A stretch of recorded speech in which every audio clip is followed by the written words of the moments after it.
I remember I was 10 years old when the outbreak happened nearby Malaysia. It didn't really happen exactly in Malaysia, but it happened in Thailand, Vietnam, and China, which is really nearby Malaysia. I remember seeing people wearing masks when they hang out because the disease can be spread from person to person through the breathing of air. So people have to always wear masks on their face when they hang out. And I remember my parents were a little freaked out about the disease and they didn't allow me to hang out for a while. Like I was just going home right after school. They didn't want me to interact with people because they didn't know if the other person might get infected with SARS. In late February 2003, SARS got on a plane in Hong Kong and went to Toronto, Canada. It killed the 78-year-old grandmother who had carried into the country, killed her grandson a week later, and spread through the hospital where the son had received treatment. Rather quickly, it infected several hundred other Toronto residents. SARS had also arrived in Singapore, Vietnam, Thailand, Taiwan, and Beijing. In this case, we can tell that the disease is epidemic. Symptoms of SARS include headache, coughing, sore throat, shortness of breath, and difficulty of breathing, in which some cases it leads to organ failure and death. The disease is epidemic. In other words, it can be transmitted through human interaction. As you can see from the picture, wearing masks is the #1 way to prevent the spreading of SARS disease. The agent wasn't identified and named until weeks after the outbreak began. No one could be sure at that early stage whether it was a virus, a bacterium, or something else. So their first suspicion was civet cats because people in China eat civet cats in meals.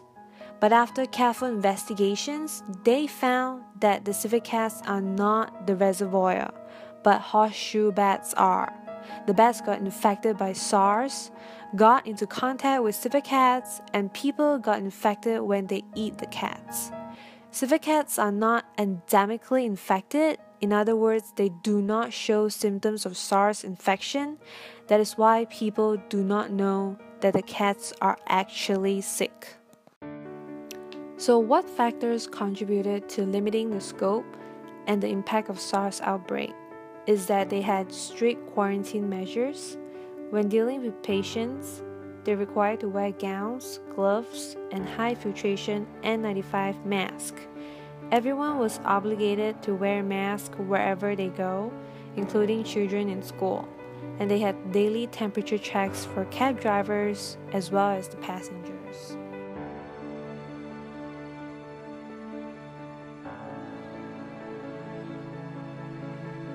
I think eating wild animals, unfortunately, in many places of the world, that's one of the best sources of protein.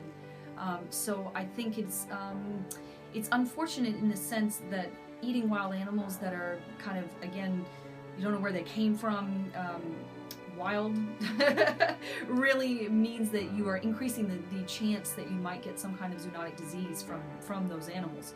I think that if we had better measures in place to kind of help them clean up their food supply, in other words, know where the animals come from, and be more aware of the problem spreading of diseases, then that would probably be a better solution. It's because of their culture.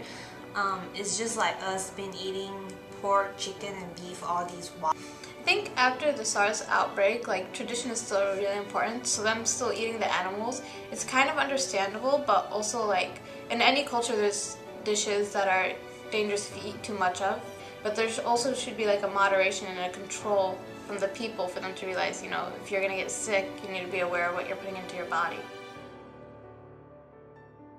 A lot of people are afraid after hearing about epidemics like this. I'm just not, but that's just because I believe kind of that having, what's the word, being aware of your surroundings, I think, is very important. I typically don't, you know, interact with a lot of other people. In other words, I keep my hands clean and keep my hands to myself. I'm not afraid of traveling even after I hear about diseases, because I know we have vaccines, and I know when you learn about the area you're going to go to and you learn about the risks that you're taking, you can take precautions enough to prepare yourself. For example, I know when you go overseas, there's specific shots that they recommend. So just talking to your doctor or talking to people who are from that area and know what's the risks. You know, I probably would. If I had the chance to try it, I bet I would. Because I'm not squeamish about poop. I've owned a lot of animals and I've worked in zoos and vets and other places where I'm just totally not, I'm not afraid of it. It doesn't bother me. I figure it's all organic anyway, so it's no big deal. And I hear it's really good. I don't know, whether I would actually seek it out and try to get it, but if it was around and I could have it, I would probably try some. I would not want to try the Swiss Cat's coffee because, firstly, I don't really like coffee, and I know that one specifically, they like it because it has such a rich taste, and it's not something I would want to try. I know it's something exotic and interesting, and I usually am open to do something adventurous, but that's just kind of where I draw the line. I wouldn't want to try it because it's awful and it's not edible.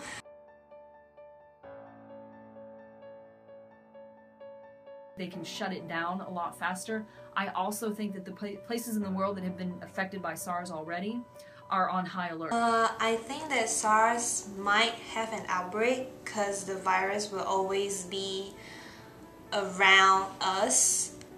It's just a matter of time. And I think if it really happens, we already have all the preventive measures to know how to prevent it and how to quarantine people who got infected. As we're moving on, a lot of diseases now are going to be contained much faster, and if there is an outbreak, I feel like we can kill it really short.